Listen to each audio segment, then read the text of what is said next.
Eu coloquei a gravar aqui. Mas, Ele fica gravando. Ele fica gravando em background. Pode ir, pode ir. show, valeu, obrigado. Você já consegue compartilhar sua tela aí? É só tocar aqui embaixo, né? Isso. Então é onde eles. Beleza. Valeu, Fressa. Valeu. Deixa eu.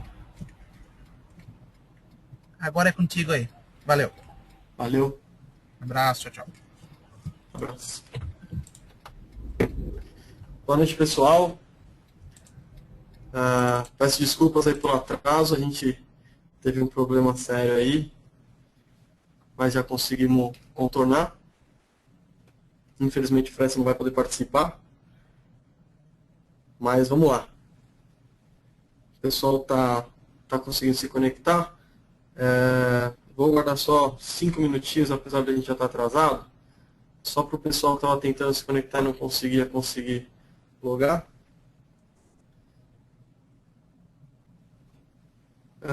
Eu estou como organizador de primeira viagem aqui. Se alguém puder avisar se o áudio está legal, se está conseguindo visualizar minha tela.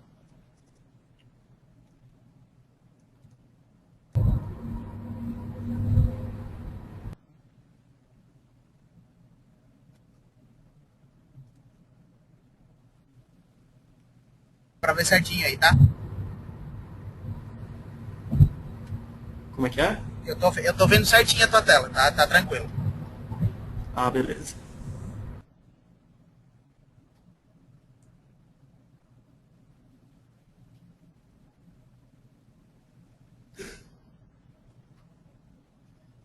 Ok. E aqui quando eu for mudar, para mudar certinho. Ok.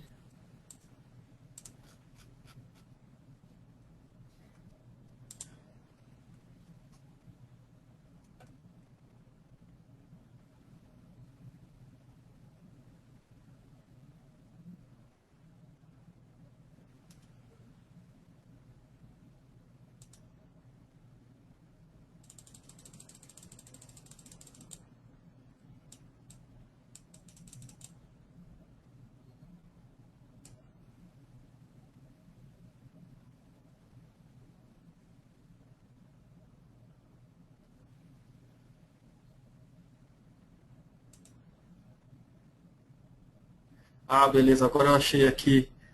Ah, legal. Consigo ver o que o pessoal está falando, beleza.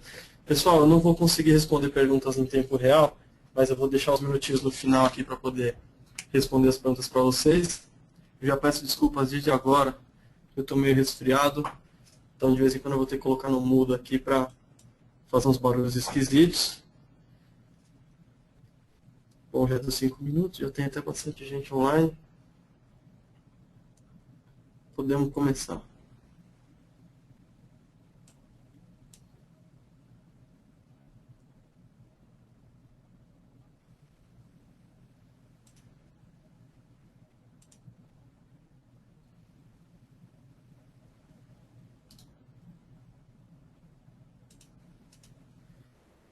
Então vamos lá.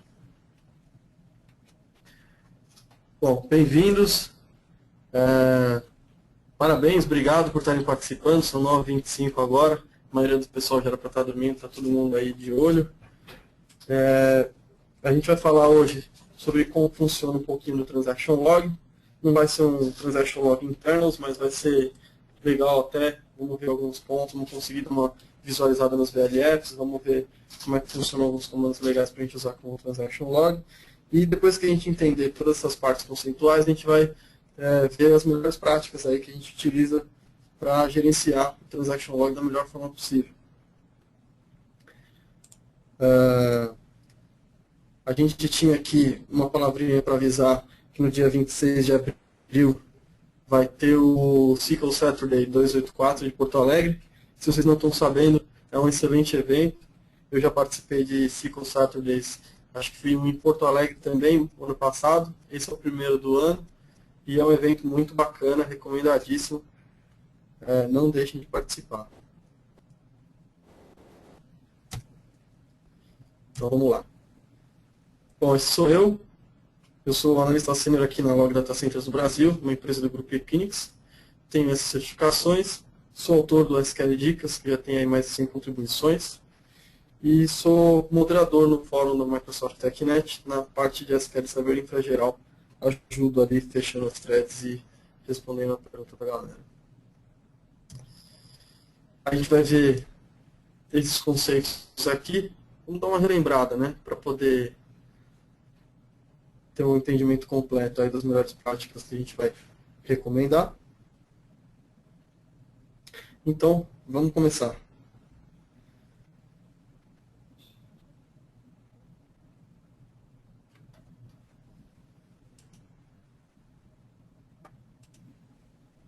Vamos lá.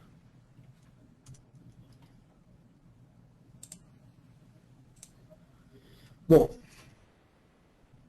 o recovery é um processo que a base colocar isso. O recovery acontece em várias situações. E é o momento onde o SQL Server vai lá e dá uma lida no transaction log para ver quais foram as últimas coisas que aconteceram desde a última vez que ele salvou o estado da base. E esse recovery ele pode acontecer em várias situações. Então, uma delas é quando a gente faz o restore de um backup, por exemplo, dos dados. A gente faz lá o restore do ponto back da SQL. Junto com aquele ponto back vem o quê? Vem um pedacinho do transaction log com todas as transações desde quando a gente começou aquele backup até a hora que ele terminou. Para a gente ter certeza que a base vai estar consistente no minuto que terminou o backup. Naquele segundo que terminou o backup, eu vou ter a base igualzinha naquele momento. Ou quando eu faço um restore de um transaction log também, eu vou estar fazendo um recovery. Vou estar andando com esse transaction log, vou estar refazendo as transações que estão nesse transaction log para poder colocar a base consistente naquele ponto do tempo que eu quero. Esse recovery ele pode ser um crash recovery, que pode ser depois de um desligamento inesperado do servidor, caiu energia ou alguma coisa do tipo. Ele pode ser depois de um failover de uma solução de alta disponibilidade. Então, por exemplo, se eu chaveio um nó de um cluster, eu derrubo o serviço da SQL de um lado e starter do outro lado usando a mesma base. Então, para eu ter certeza que a base vai estar consistente até o ponto do tempo que houve a falha, eu vou ler o transaction log, vou ver ali as transações que estão comitadas e refazer elas, e as transações que não foram comitadas eu vou desfazer. E isso daí é o que a gente chama de redo e undo. Então, no redo, eu vou refazer todas as transações que tinham sido comitadas até o momento da falha, para ter certeza que a base vai refletir essas alterações. E o undo, eu vou desfazer as transações que não haviam sido comitadas, porque a gente não tem certeza se aquilo vai ser comitado, se não vai, se foi feito até o final, se foi feito até a metade. Então, para garantir aí as propriedades ACID do servidor,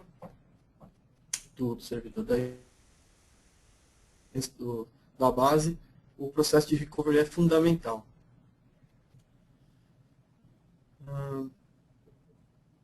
Só terminar de falar alguma coisa aqui do recovery, que é o seguinte, deixa eu ver se está aqui, tá, ok. Para poder escrever no transaction log, eu só estou achando que aqui está faltando um slide, me dá só um minuto.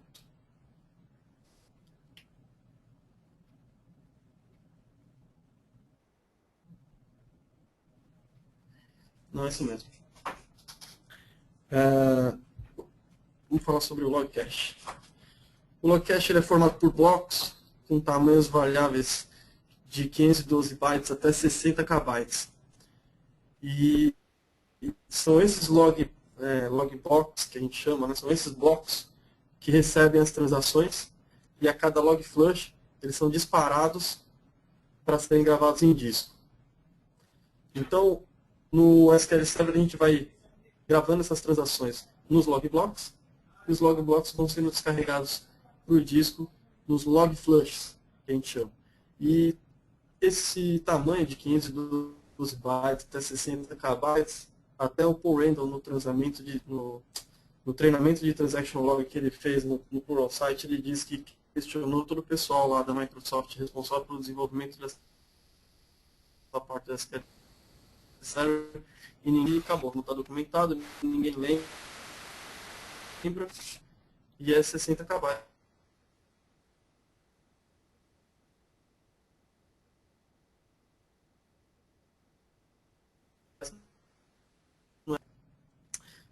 Cada fase possui 128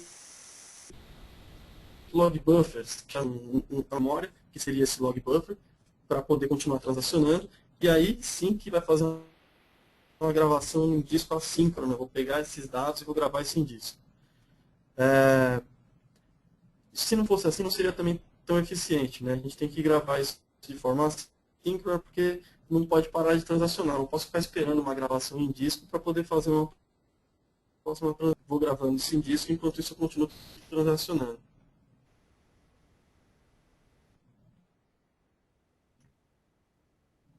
E essa gravação em disco, o log flush, né, que a gente chama, a gente realiza um commit ou um rollback. Né? Então, se eu der um commit na minha transação, eu vou mais para frente. Ou se eu fizer um rollback, eu também vou disparar um log flush, ele vai gravar as transações todas em disco.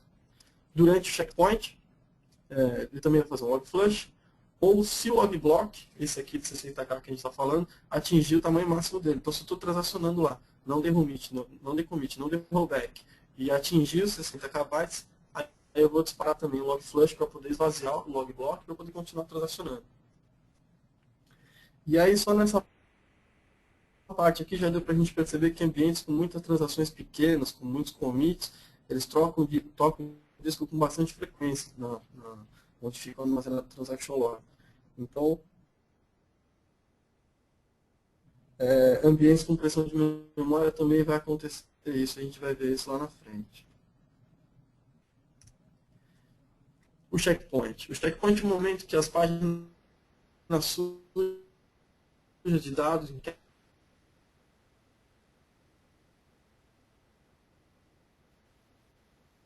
são escritas em disco. Então a gente sabe que essa não fica o tempo, não interage direto com a página de dados em si, né? Quando a gente precisa da página em disco, pode fazer isso de forma mais eficiente, ele vai pegar essas páginas sujas que estão na memória, ele vai alterar isso lá, e quando ele precisar, ele vai gravar isso em disco. E aí, quando que ele vai gravar isso em disco? Ele vai gravar isso em várias situações, né? E a gente já vai ver aqui mais pra frente que situações que ele grava. E o consumo de I/O, não, eu faço todas as transações conforme a demanda. Isso daí vai reduzir bastante o tempo necessário para o crash recovery. Então imagina que eu estou ali alterando bastante páginas em memória, bastante páginas em memória, bastante páginas em memória. E aí dá um problema e eu perco energia, por exemplo. Quando a instância subir, vai rodar o processo que a gente chama de recovery, que a gente viu agora há pouco. E aí eu vou ler todo o transaction log para refazer todas aquelas transações que alteraram as páginas da memória. Ou senão eu vou perder todos aqueles dados, aquelas alterações. Então, para evitar que a gente tenha muitas transações para refazer ou para desfazer, a gente tem os checkpoints periódicos. E esse checkpoint ele vai gravando, ele vai salvando o estado da base de tempo em tempo, para permitir que quando a gente precise fazer um recovery, esse recovery não demore muito, esse recovery seja rápido. E cada vez que acontece um checkpoint, quando o recovery model da base está com simple, aí ele vai lá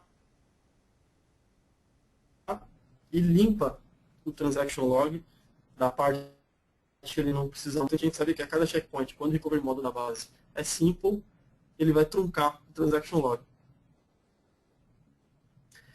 Esse checkpoint é por database, então ele ocorre de forma paralela entre as bases. Ele não é para a instância toda. E ele é capaz de se ajustar de acordo com a latência de I/O. Então, quando o SQL Server ele tira um pouco o pé, ele desacelera um pouco o processo de checkpoint, ele distribui um pouco mais essa gravação de páginas sujas em disco, justamente para dar uma aliviada na quantidade e no tamanho das transações de I/O, e colabora, né, com o restante da instância nessa parte de consumo de I/O de disco. E quando ele vê que está menor que 20 segundos, está tranquilo, ele vai lá e libera o disco para outras utilizações. Ele atualiza a boot page com o último LSN gravado em disco, a gente já vai ver que o Last Sequence Number aqui que é, para poder falar, ó, até essa transação aqui, eu consegui gravar, salvar dentro da página do arquivo para poder refazer. E são 4 tipos de checkpoint, né? A gente tem o automático, que é aquele periódico que a gente falou, e ele obedece àquela configuração do recovery interval. Aproveitando também para lembrar que o recovery interval, ele não é 1 minuto, que significa que o checkpoint vai acontecer a cada 1 minuto. O padrão dele é 1 minuto, que significa que o checkpoint vai prestar atenção para que no processo de recovery não demore mais de 1 minuto para acontecer, né? De aproximadamente 1 minuto para acontecer. Então, quando o SQL Server percebe que o processo de recovery pode demorar mais de 1 minuto para acontecer, ele vai lá e starta um checkpoint automático.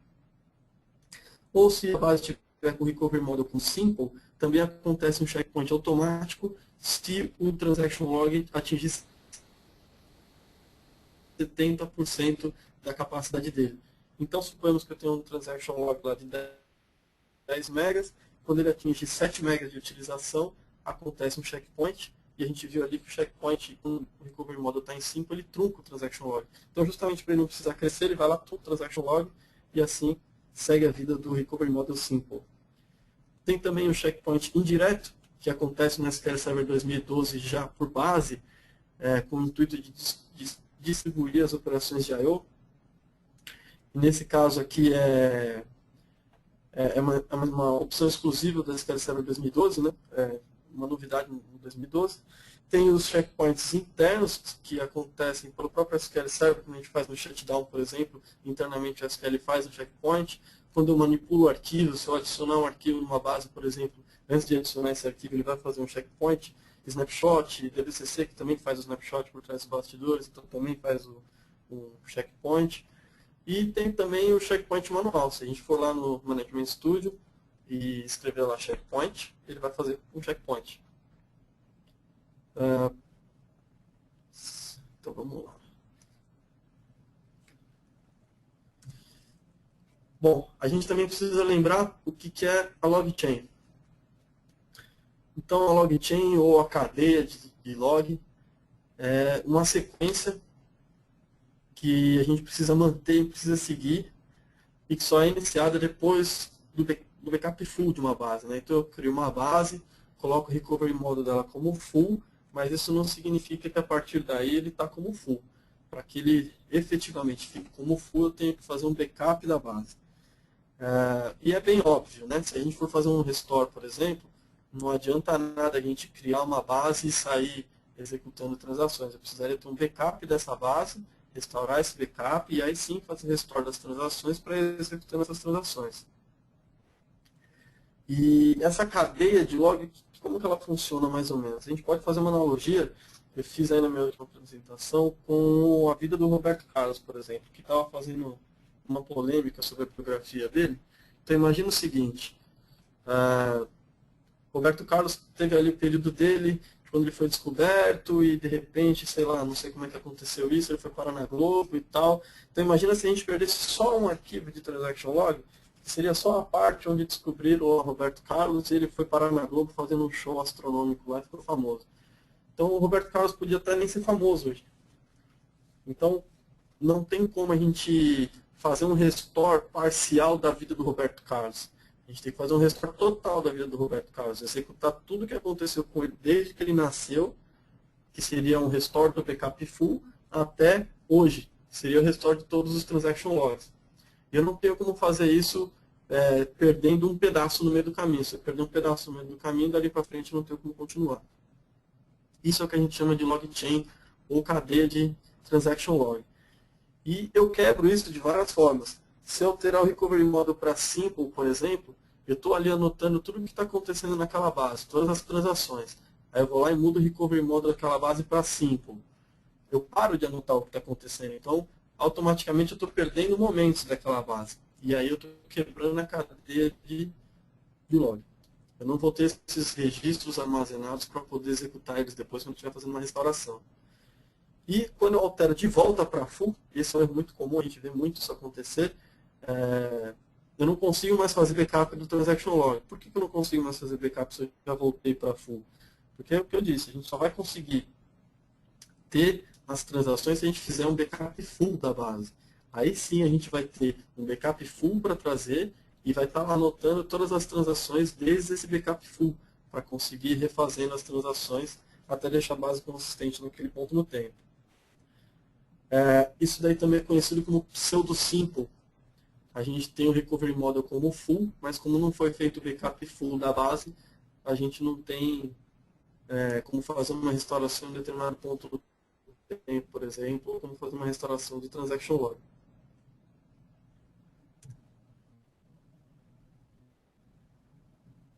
Bom, para a TempDB, como a TempDB ela é recriada todas as vezes que o SQL Server é reiniciado, não tem crash recovery para ela, nem faz sentido ter. E é por isso que o recovery model dela é simple e não tem como mudar. Não vou fazer backup da TempDB, porque toda vez que eu reiniciar o SQL Server ela vai ser destruída. E as transações não são escritas no transaction log quando a gente realiza um commit, por exemplo. Então não tem log flush para TempDB quando a gente faz um commit. Por quê? Porque eu não vou precisar refazer aquela transação. Eu vou precisar no máximo desfazer aquela transação. Então eu não preciso gravar aquilo em disco toda vez que eu vou fazer um commit. E as informações sobre os novos valores de uma alteração, então, por exemplo, se eu fizer um update em uma coluna e trocar 10 por 20, o 20 eu não registro no transaction log. E eu só registro 10 se eu precisar fazer um rollback daquela transação. Então, o que eu ganho com isso? Eu toco muito menos o transaction log da TempDB do que o transaction log de uma base que está com o recovery model em full. Né? Uma base comum que está com o recovery model em full. Eu toco muito menos o transaction log da TempDB do que de uma outra base que está com o recovery model em simple, mas é uma base de usuário. Porque mesmo na base de usuário eu vou guardar ali a transação durante aquele período. Né? Quando eu fizer um commit, eu vou gravar aquilo no transaction log, e aí depois só com o checkpoint é que eu vou truncar o transaction log, mas eu vou usar o transaction log para gravar aquela transação. Na TempDB não. Na TempDB, quando eu fizer um commit, eu não vou tocar no disco. Para a TempDB, os checkpoints não seguem a configuração de recovery interno, então ele não vai ficar prestando atenção se vai demorar 1, 2 ou 10 minutos para fazer o processo de recovery para a TempDB, simplesmente porque não tem recovery para ela. Ela vai ser recriada se a gente reiniciar a instância.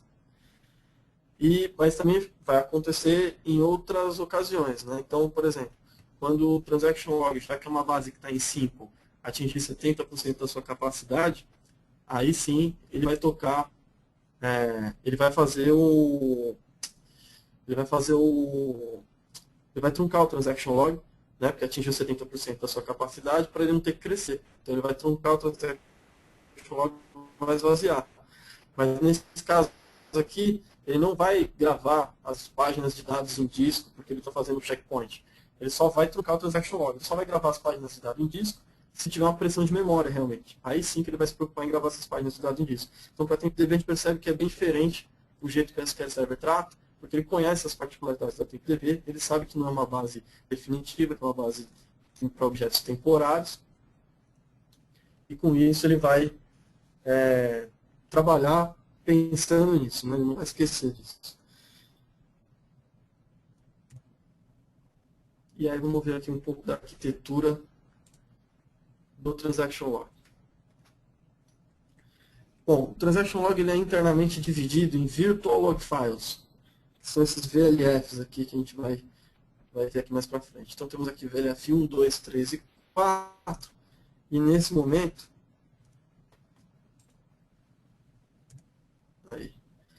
suponhamos que eu fiz algumas transações, então meu VLF1 vai estar como ativo, os demais vão estar como não utilizados. Né? E os VLFs eles podem estar como ativos, não utilizados ou reutilizáveis. A gente não tem como configurar a quantidade ou o tamanho dos VLFs, porque eles são gerenciados internamente para o SQL Server. A gente vai lá, cria o nosso arquivo de transaction log e essa divisão em VLFs vai ser feita automaticamente pelo SQL Server. Mas a gente tem como influenciar isso daí através do tamanho inicial do arquivo e do outgrowth, de cada vez que a gente cresce ele também. O status do VLF pode ser inativo, ativo ou não utilizado. A gente já vai ver isso também quando a gente for olhar o DBCC Log Info. E dentro de um VLF a gente tem os log blocks, que era o que a gente estava falando, que variam daqueles 512 bytes a 60 KB, que é onde as transações ficam realmente armazenadas, né? Onde os registros do Transaction Log ficam realmente armazenados. Quando a gente vai truncar o Transaction Log, a unidade mínima a ser liberada de espaço para usar um VLF, então não é um log block ou um registro que a gente consegue tirar de lá. Ou a gente esvazia o VLF para poder reutilizar, ou a gente deixa o VLF lá subutilizado com pouco registro. E a gente pode obter informações sobre a quantidade, o status e o tamanho dos VLFs utilizando o comando dbcc loginfo. Desculpa, pessoal. Então vamos lá. A gente tem uma demo aqui sobre o DBCC Loginfo, mas antes disso eu queria só mostrar para vocês. A gente pode ver aqui que o VLF1 está dividido ali em vários log blocks com tamanhos variáveis, né? A gente vê ali que pode ter sido feito flush porque atingiu 60K, outros menores porque foi feito commit ou rollback. E dentro do log block, a gente vê que ele tem vários registros de diversos tamanhos, de várias transações diferentes. Então, por exemplo, vamos supor que a transação azul seja uma transação, a transação amarela ou laranja aqui seja outra transação, a transação verde seja outra transação. Dentro do mesmo log block, a gente vai ter registros de várias transações diferentes, a gente vai ter partes diferentes desses registros.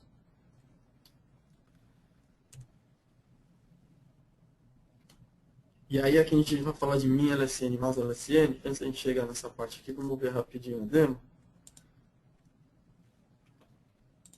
Esse daqui. Aqui. Então a DBCC Loginfo, se a gente colocar... Aqui dá para enxergar. Opa. Espera aí.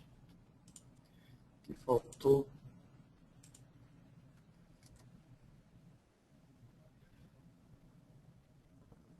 Preparar aqui.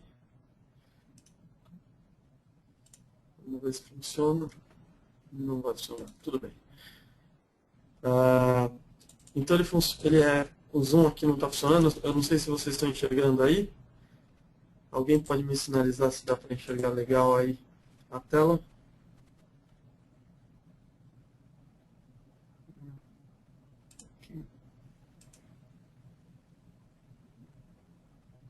Beleza, obrigado, Carlos. Valeu, pessoal. Vamos lá. De volta aqui. Se eu executar o DBCC Loginfo, assim ele vai me mostrar as informações do Transaction Log da base que está no contexto. Nesse momento aqui é tempo TB, mas a gente pode colocar aqui o nome da base, que aqui vai ser a MyDB, a gente já vai testar isso já. Então eu vou só verificar se essa base existe. Se ela não existir, eu vou excluir.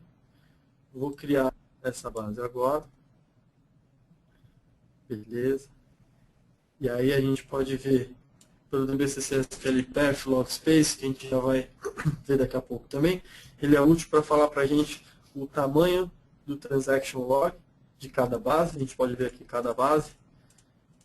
O tamanho do Transaction Log de cada uma. E quantos por cento eu estou utilizando de cada Transaction Log. E tem também o status deles, são todos ativos. Aqui o 0 é o status ativo. Mas aí a gente vai ver aqui com o DBCC Loginfo os nossos VLFs.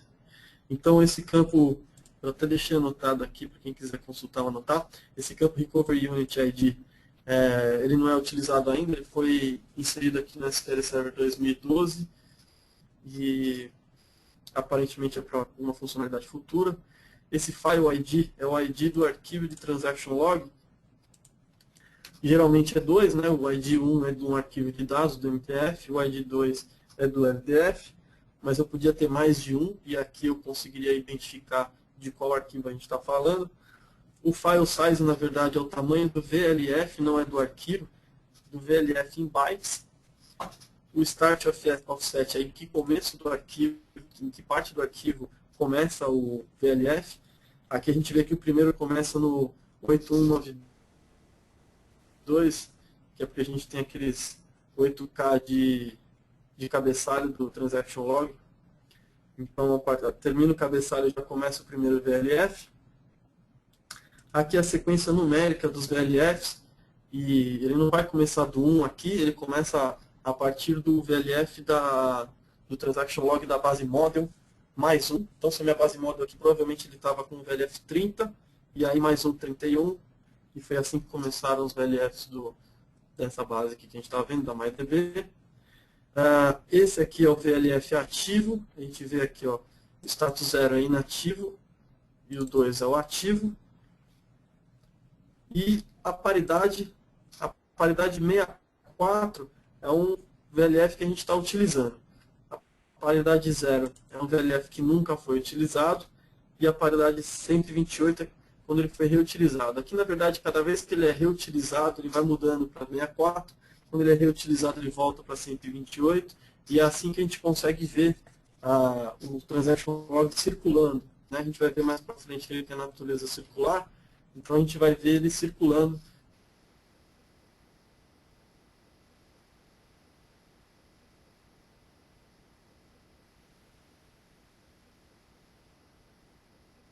dentro daqui, que ele foi que aumenta o transaction log, seja por transação, ou seja, manualmente alterando o arquivo aqui. A gente vai fazer isso agora. Aí ele vai mostrar para a gente. Aqui a gente viu que ele aumentou. E aí ele vai mostrar para a gente aqui o LSN da transação que aumentou o transaction log. Então a gente tem aqui mais 4 novos VLFs. E o LSN que é formado aqui, ó, pelo VLF, log block e pelo número do registro da transação. A gente vê aqui que está começando realmente com o número do VLF. Então, vamos voltar aqui. Bom, e o min LSN e o max LSN. O log sequence number, o last sequence number, perdão, ele serve para identificar cada transação. E o min LSN, ou seja, a transação mínima, é a transação mínima que o SQL Server precisa para manter a base consistente em um determinado ponto no tempo. E entre o min LSN e o max LSN, a gente vai ter a porção ativa do transaction log. Então, suponhamos que aqui eu criei uma base, fiz um backup full dela, coloquei ela como recovery model full, fiz um backup full dela, e aí eu tive aqui o VLF1 até o VLF7 consumidos. Aí eu vou lá e faço um backup do meu transaction log. O que acontece? Aí meu min LSN vai andar, ele vai lá para frente. Vai acompanhar aqui minha última transação aberta, a minha última transação necessária para colocar o meu transaction log em um determinado ponto, a minha base em um determinado ponto no tempo consistente. E o que eu consegui salvar no backup, que estava no VLF1, VLF2, ele já consegue descartar. Bom, e o transaction log ele tem uma natureza circular. Então a gente vai utilizando esses VLFs conforme a gente vai fazendo transações. E aí suponhamos que chega num determinado tempo. Perdão. Perceberam aí que não estava fazendo backup do transaction log, né? Alarmou ali o consumo do transaction log. Então foi lá, alguém fez o backup do transaction log e aí ele continua sendo utilizado. Repara que quando ele dá a volta, o VLF1 virou VLF9, o 2 vira 10, o 3 vira 11. E assim ele utiliza o arquivo de forma circular. E se eu tivesse mais de um arquivo, se eu tivesse 3 arquivos, por exemplo, justamente porque a gente tem os VLFs numerados sequencialmente, o SQL Server sabe onde que ele vai começar a transacionar e para onde ele tem que ir quando termina o espaço em um dos arquivos. Aí ele vai para o segundo arquivo, E aí sim ele vai consumir os VLFs do terceiro arquivo. A gente faz um backup aqui do transaction log. Aí ele esvaziou o primeiro arquivo, esvaziou o segundo arquivo, mas no terceiro arquivo, suponhamos que eu tinha uma transação aberta ali no VLF20, ele não consegue esvaziar. Então, fica dessa forma. E aí, se eu continuar para aquele arquivo que eu vou, ele sabe que eu tenho que ir para o arquivo 1 por causa da sequência numérica dos VLFs. E aí, como é que a gente influencia o tamanho desses VLFs? Né? Então, de cada vez que a gente cresce o transaction log, ou quando a gente cria ele inicialmente, de 1 a 64 megas a gente vai ter dividido aí em 4 VLFs. Então, se eu criar um arquivo ou crescer 64 megas dividido por 4 VLFs, eu vou ter VLFs de 16 megas. Se for de 64 MB até 1 GB, eu vou ter 8 VLFs. E aí, suponhamos que eu cresci 1 GB, dividi isso em 8 VLFs, eu vou ter VLFs de 128 megas. E de 1 GB para cima, ele vai dividir isso em 16 VLFs. Então, se eu criar um arquivo, por exemplo, já com 32 GB, eu vou ter 16 VLFs de 2 GB.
O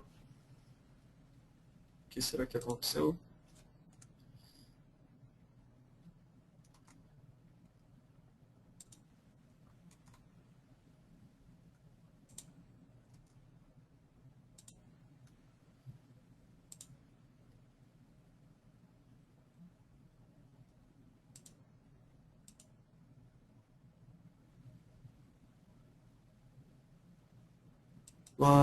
Pessoal, tá todo mundo participando aí? Tá tudo bem ainda? Deu uma mensagem aqui meio maluca, mas vocês estão conseguindo acompanhar?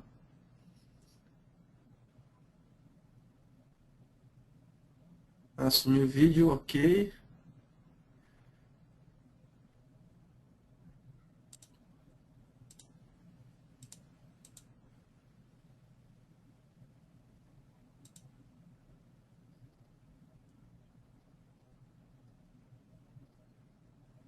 Ok.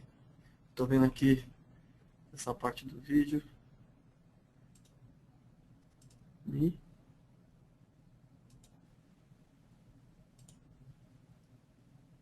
Screen sharing.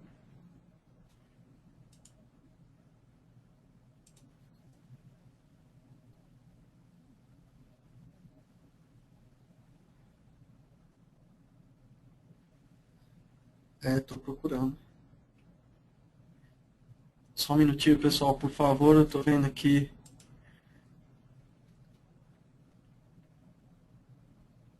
Como é que eu faço para compartilhar? A opção de compartilhar a tela não está ativa.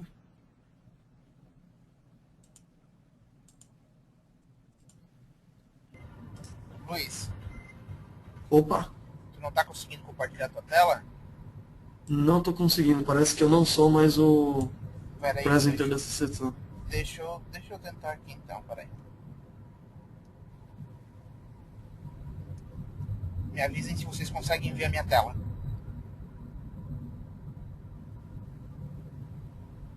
Vocês conseguem ver? Consigo? Tá. Vou tornar você agora apresentador de novo, tá ok? Ok. E aí acredito que você vai conseguir mostrar a tua tela.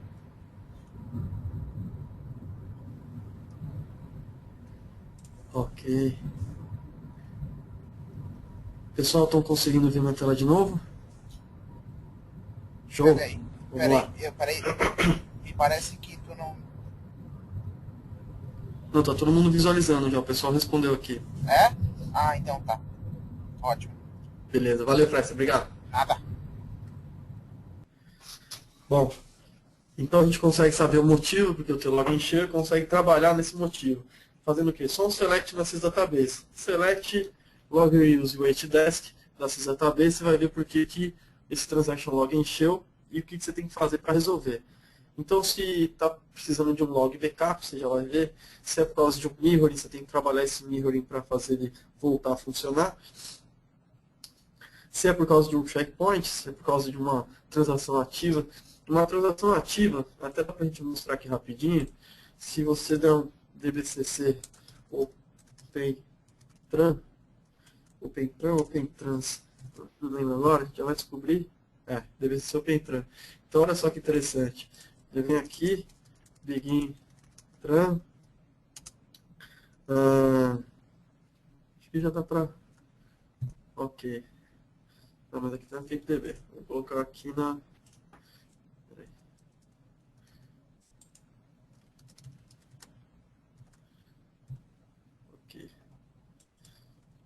Use. Ok. Agora sim. E aí aqui a gente consegue ver isso aqui para nossa Adventure Works. Não, vai ter que dar um update alguma coisa aqui.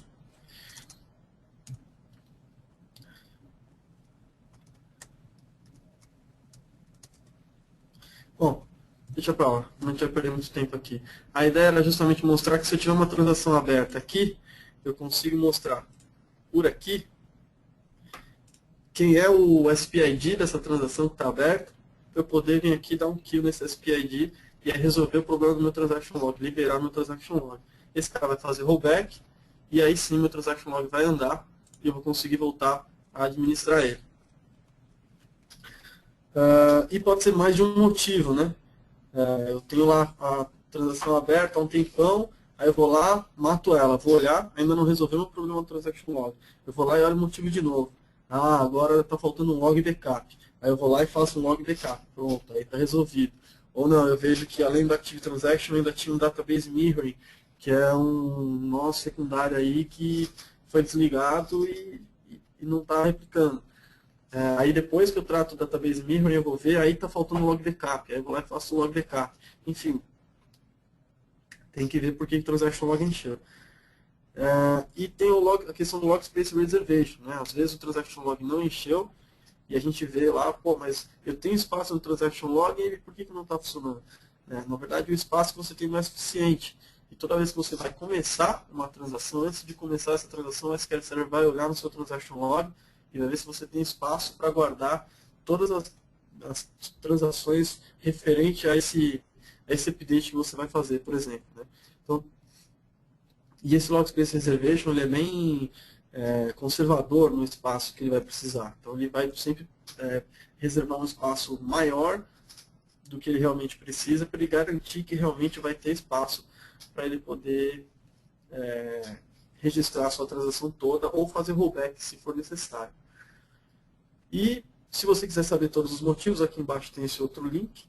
Você pode acessar, vai ter ali todos os motivos possíveis para você encontrar na sua Sys Database. De repente você encontra um motivo lá que não está aqui. Você pode olhar nesse link lá no MSPM que tem lá todos os motivos.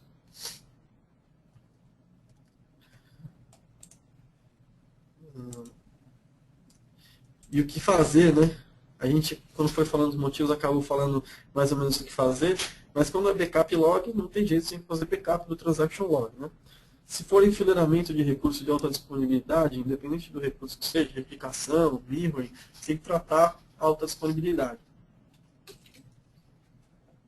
Aqui ele fala do BCC OpenTran, né? Quando a gente mata um processo, uma transação aberta ou aberta há muito tempo. Ou, em último caso, com autorização do presidente supremo da corte, com endosso do Papa, a gente muda o recovery model para simple e espera fazer um checkpoint ou faz um checkpoint manual. Por que a gente toma tanto cuidado e recomenda que não se faça isso de jeito nenhum?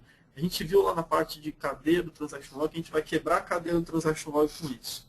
E isso daí vai impossibilitar a gente de restaurar essa base em um determinado ponto no tempo. Aí você fala, mas aí é só fazer um backup full depois. É só fazer um backup full depois. Mas se for uma base de 1,5 TB, por exemplo, a gente não vai começar a fazer um backup full agora, meio-dia, ou no momento de produção. Os backups a gente faz durante janelas, muitas vezes a gente nem tem janela durante a semana para fazer um backup da base. A gente acaba se virando aí com transaction logs, com backups diferenciais. Então temos que tomar muito cuidado na hora de mudar o recovery model para simple, porque a gente vai com certeza quebrar a cadeia de log, e isso daí vai impossibilitar a gente de restaurar essa base em um determinado ponto no tempo. Ok?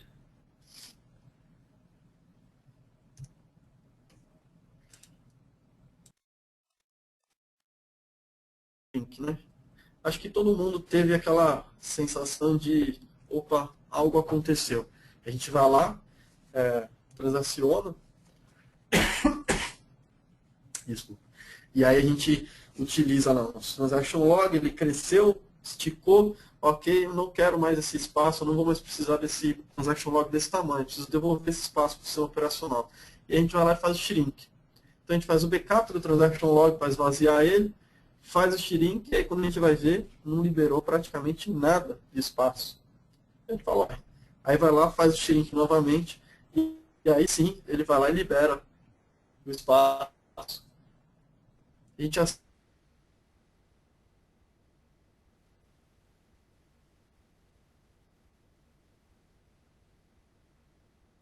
fizemos o backup do transaction log, aí ele truncou todos os VLFs inativos, truncou todos os VLFs onde tinha registros que podiam ser removidos, E aí ele matou o quê? Só o VLF8. E é isso que explica pra gente por que a gente não consegue liberar tanto espaço assim. Porque ele vai matar o VLF só do final do arquivo. Ele não vai mexer nos VLFs do começo do arquivo. Porque o Transaction Log tem aquela natureza circular. Então depois que a gente matou aquele VLF no final do arquivo, aí sim ele vai fazer a natureza circular dele, vai jogar ele para o VLF1, que vai virar VLF9. E aí, se a gente fizer um novo shrink, aí sim a gente vai conseguir liberar os VLFs do final do arquivo e vai ter bastante espaço em disco liberado. Então é por isso que às vezes a gente roda o shrink e ele não devolve arquivos para a gente. A gente vai fazer outro backup e outro shrink, outro backup e outro shrink, até a gente conseguir ajustar aí os VLFs de forma a disponibilizar esse espaço de volta para o sistema operacional. Minimal Logging e Bulk Logged.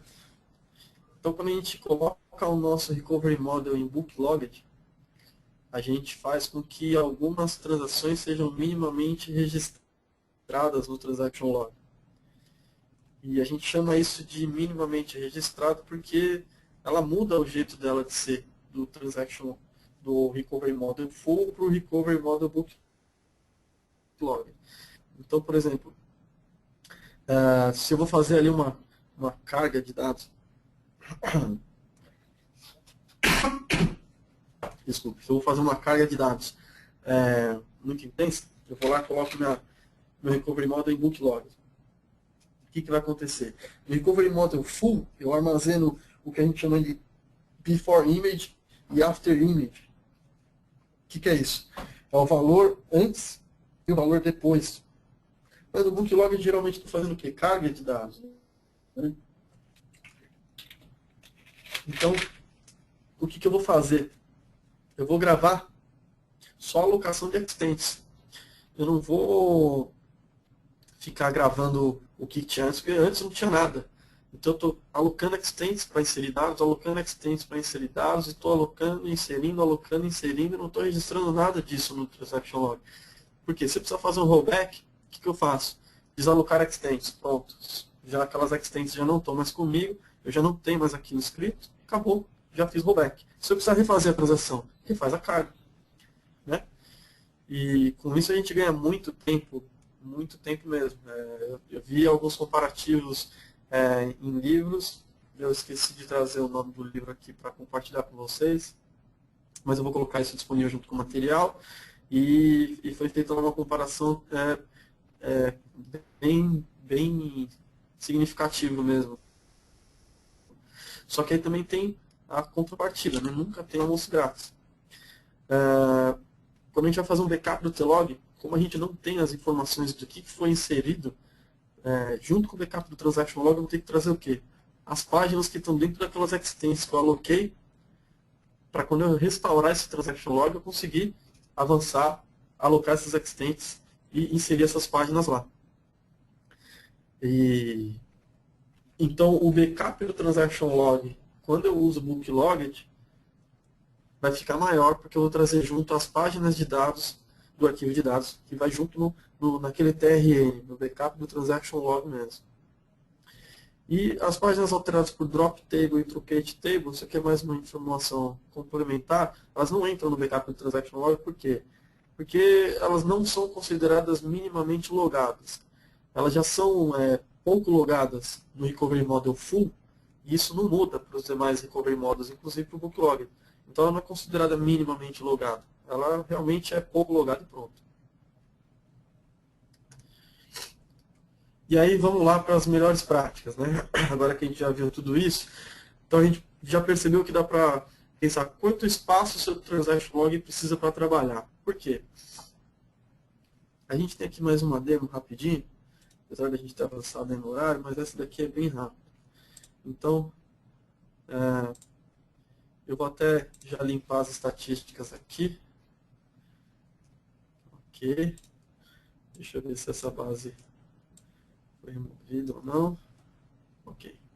Aí aqui eu vou habilitar as três flags 3605 e 3004 para a gente conseguir enxergar o arquivo crescendo. Vou limpar aqui o log para a gente ter uma visualização. Vou criar a base. Criando.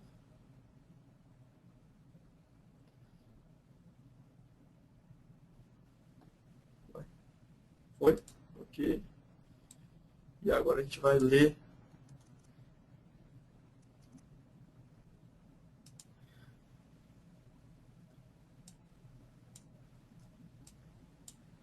Olha só que interessante.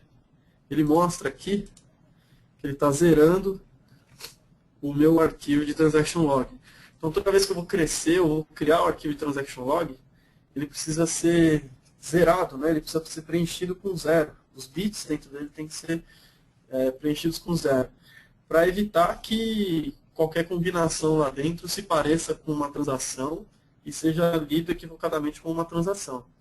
Então a gente tem para o arquivo de dados aquele recurso interessante que chama Instant File Initialization, que a gente habilita atribuindo o direito de perform volume maintenance tests para o usuário do serviço da SQL Server, mas para o Transaction Log a gente não tem como tirar proveito desse recurso. Então é importantíssimo a gente saber no nosso ambiente quanto tempo demora para crescer o Transaction Log no tamanho que você está se propondo a crescer. Então, por exemplo, a gente vai crescer o nosso Transaction Log de 8.000 e 8.000 megas para ter VLFs de 500 megas mais ou menos.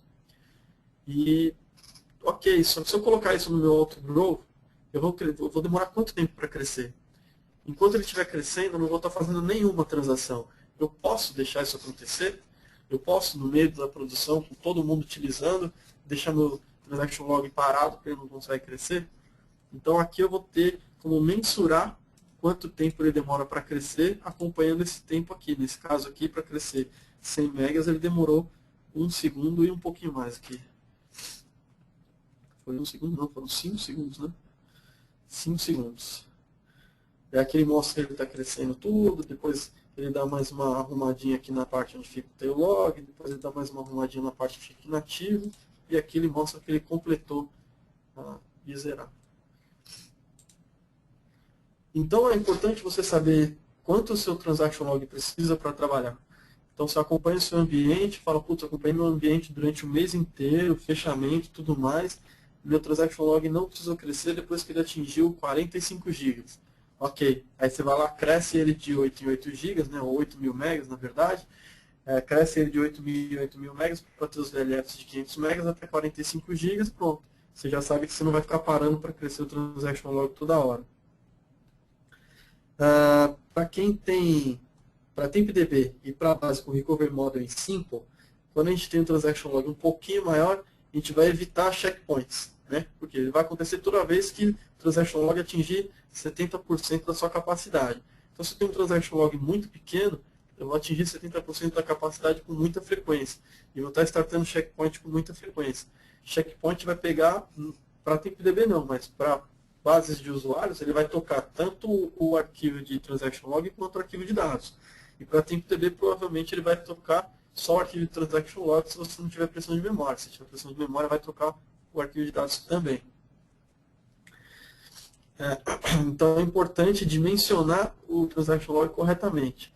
Para a gente ver, está fazendo muito checkpoint, está fazendo checkpoint em intervalo adequado, está respeitando o recovery interval ou está demorando muito menos do que o recovery interval para fazer checkpoint. Verificar quanto tempo demorou o AutoGrow, a gente já viu ali, para poder configurar adequadamente, né? Então, tudo bem, não tenho como configurar 8.000 megas de AutoGrow, porque eu não tenho uma história de high-end que cresce isso praticamente instantaneamente. Quanto que eu vou configurar? Bem, depende de quanto tempo demora para crescer. E aí eu vou dar uma fragmentadinha quando eu precisar crescer, né, que é melhor do que parar. Então eu vou dar uma fragmentadinha, quando eu detecto que eu cresci o Transaction Log, eu vou lá e durante uma janela eu falo, bom, se ele cresceu de 45 para 48 GB, eu vou lá numa janela e faço ele crescer de novo até 48 GB, de 8.000 e 8.000 megas, para ter VLFs de 500 megas aproximadamente.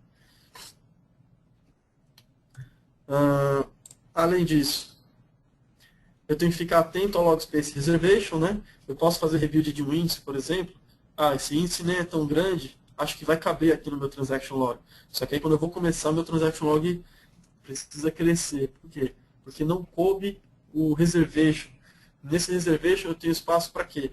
Para fazer a minha transação e para fazer um rollback se eu precisar. Então imagina que eu estou chegando no final daquele rebuild do maior índice da minha base e aí eu vou cancelar aquela transação. Aí quando eu cancelo eu tenho que fazer todas as transações compensatórias, né? Todas as páginas que eu mudei de lugar eu tenho que colocá-las de volta no lugar anterior, por exemplo.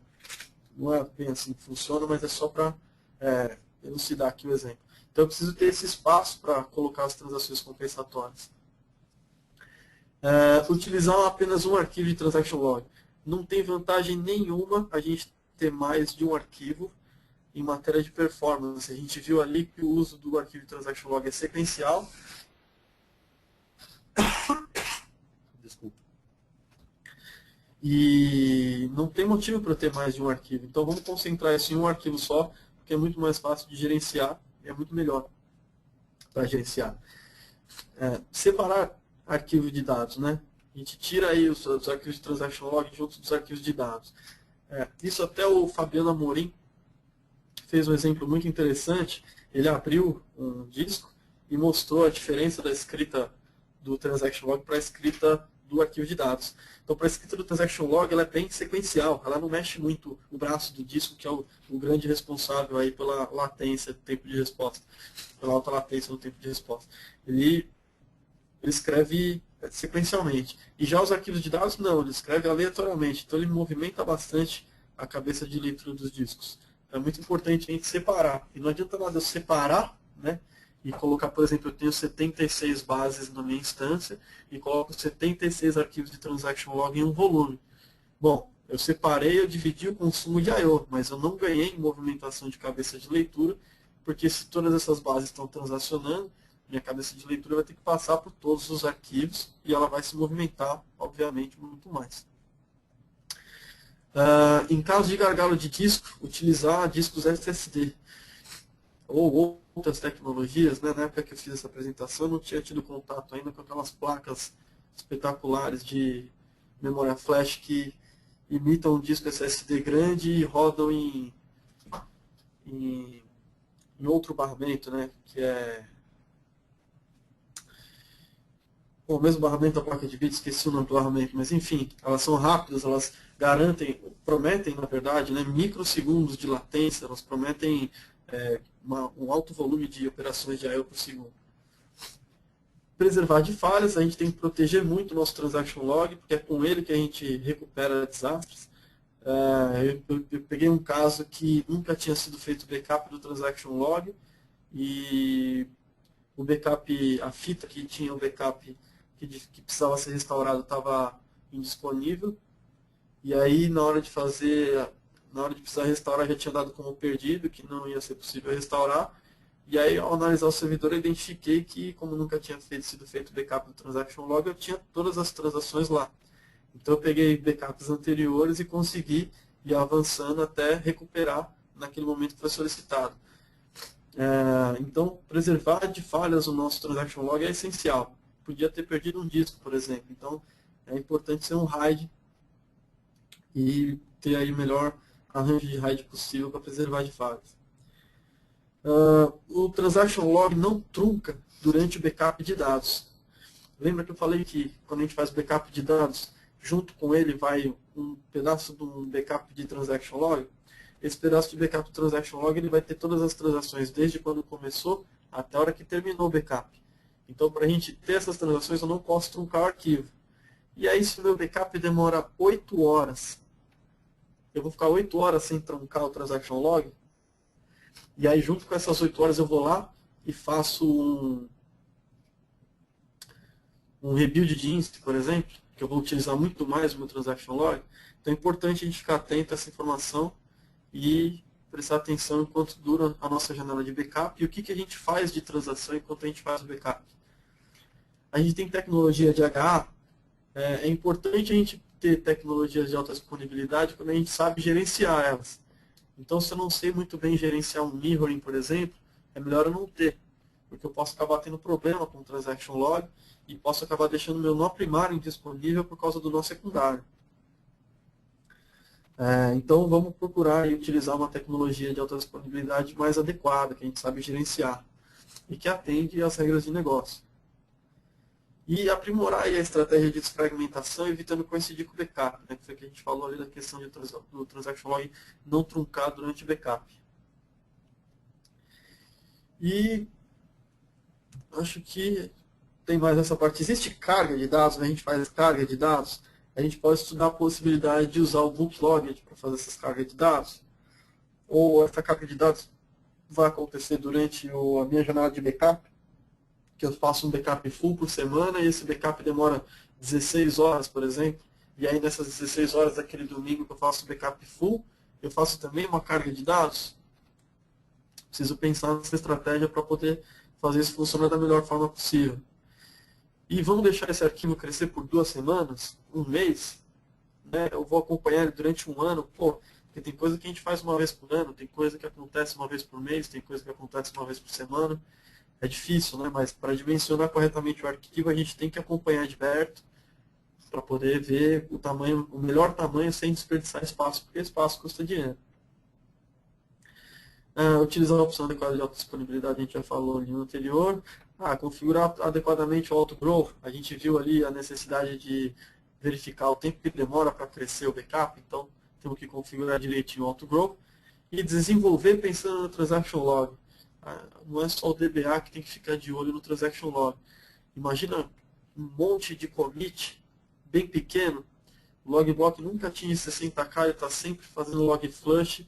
Uma hora, o que vai acabar acontecendo? Eu posso acabar não tendo log buffer disponível, ou eu posso ter tanta utilização no meu transaction log que eu fico com muita espera para escrever no transaction log. Enfim, quando possível, né? A gente sabe que não é sempre, mas quando possível a gente pode pensar um pouco melhor na hora de desenvolver a nossa aplicação para evitar fazer commits muito pequenos. Ô, Fressa, você está online ainda? Pessoal? Tô sim. Opa! Então, eu estou abrindo aqui um tempinho para o pessoal tirar dúvidas. Eu não tenho mais... Antes eu tinha visibilidade das perguntas. E agora... ok.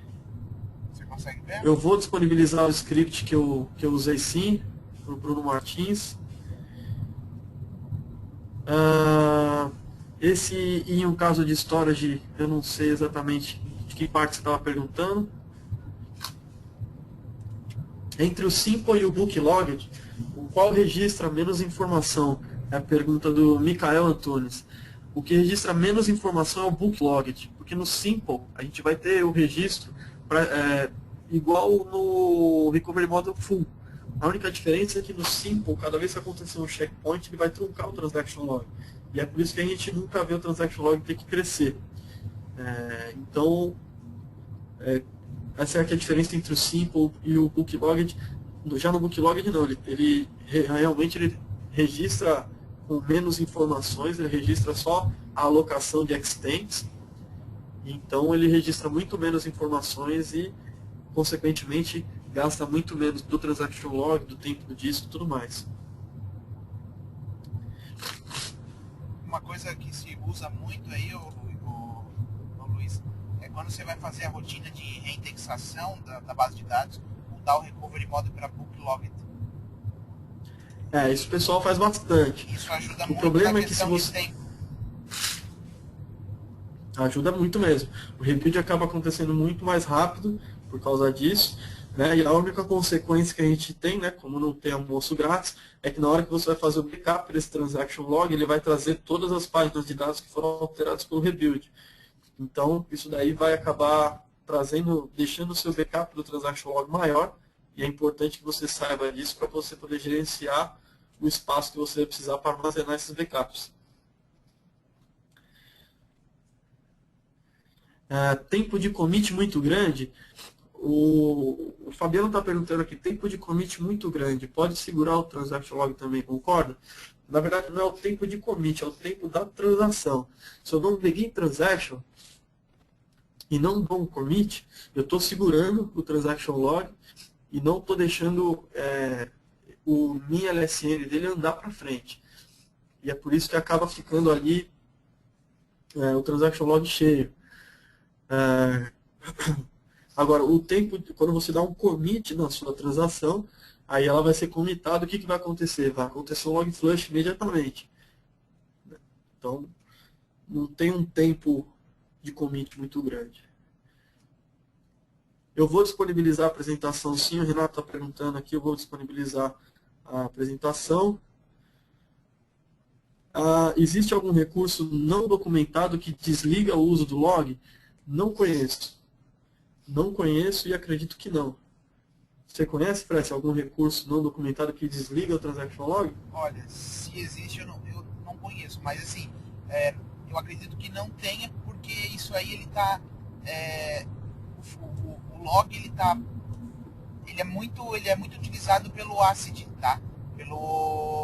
Pelas propriedades de controle de uma transação. Então, se você não tivesse se você não tivesse um arquivo de log, você não consegue, na verdade, estar trabalhando com as propriedades ACID de consistência, durabilidade de uma transação. Então, assim, eu vejo que meio inviável de não existir, tá?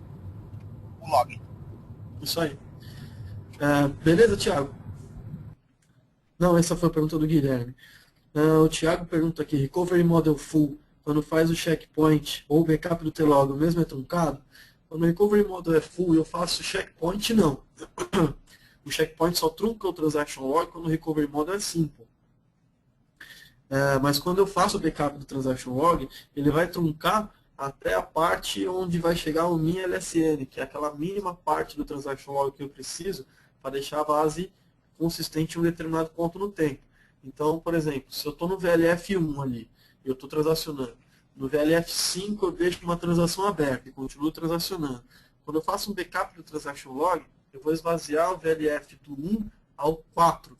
E o VLF5 eu não vou conseguir esvaziar porque eu vou ter uma transação aberta pendurada ali. Ok, Guilherme?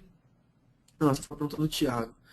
O Islam pergunta, atualmente na empresa que trabalho, o arquivo de log está com 70 GB. Faço apenas shrink do log e diminui para 10 GB. No outro dia volta para o tamanho anterior, 70 GB. O SQL está deixando sempre espaço em branco? Não, não é o SQL que deixa espaço em branco. Na verdade, você está fazendo um trabalho de diminuir esse transaction log e o SQL está fazendo um esforço adicional para crescer de novo para 70 GB. O que você tem que observar? Se durante a noite você tem algum job de reindex, que faz rebuild ou reorganize dos seus índices, e aí ele vai estar consumindo esse transaction log, ele vai estar precisando desse espaço no transaction log para poder fazer essa reorganização de índices. Se você tiver um backup durante a noite, uma carga de dados, por exemplo, durante o backup ele não vai truncar o transaction log. Então, ele vai crescer, vai chegar nesses 70 GB aí, por exemplo, e aí seria interessante você acompanhar para entender o porquê que ele está crescendo, né? Quais são o que está ocupando ele. Tem mais uma pergunta aqui.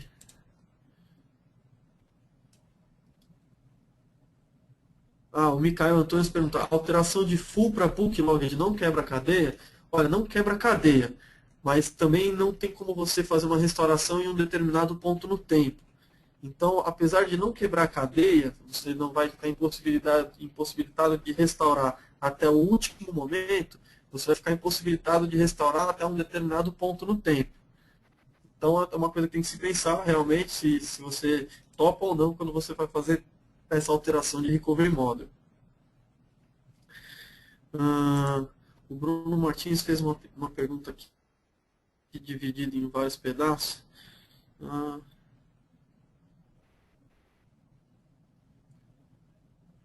Bom, Bruno, para sua pergunta, teria que verificar, na verdade, se a gente tem esperas de escrita em log para saber se a forma que você está armazenando o seu transaction log é um problema ou não. Então, se você tem esperas no seu SQL para escrever no transaction log, significa que o seu transaction log não está performático, né? Que o SQL Server está sempre esperando ali para escrever no transaction log. Então, aí sim você vai conseguir saber se a sua solução está performática ou não. Tenho base da minha empresa na log. Beleza, valeu, Thiago.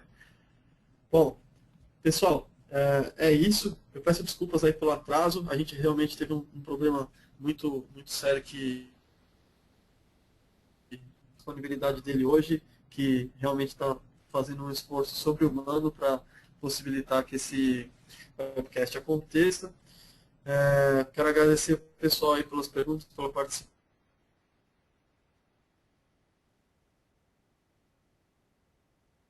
nesse horário, mesmo com atraso, foi bem legal. Obrigado a todos pela presença. E é isso aí, vamos participar do SQL Saturday em Porto Alegre. Eu vou estar lá também. E vai ter mais um monte de outras sessões excelentes para a gente participar lá. Ok? Obrigado, pessoal. Eu vou disponibilizar. O Fred está gravando essa sessão também, ele vai disponibilizar o link quando estiver disponível. E aí quem perdeu vai poder assistir. Ok?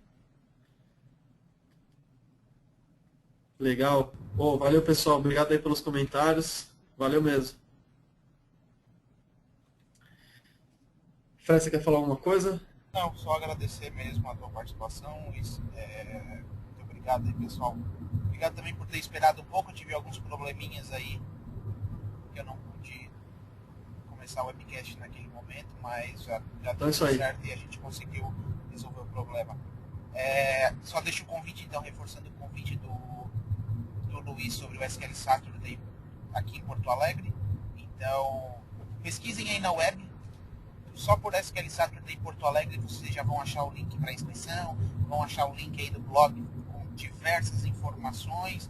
Então a agenda está bem legal, eu aconselho vocês a se inscreverem e participar. A gente ainda tem vagas disponíveis, então acho que vai ser aí um sábado bem produtivo para SQL Server. Tá ok, pessoal? Muito legal. É isso aí. Parabéns, pessoal, por estarem estudando até agora. Obrigado, Fresca. Obrigado a todos aí, boa noite. Valeu, pessoal, boa noite para todo mundo aí.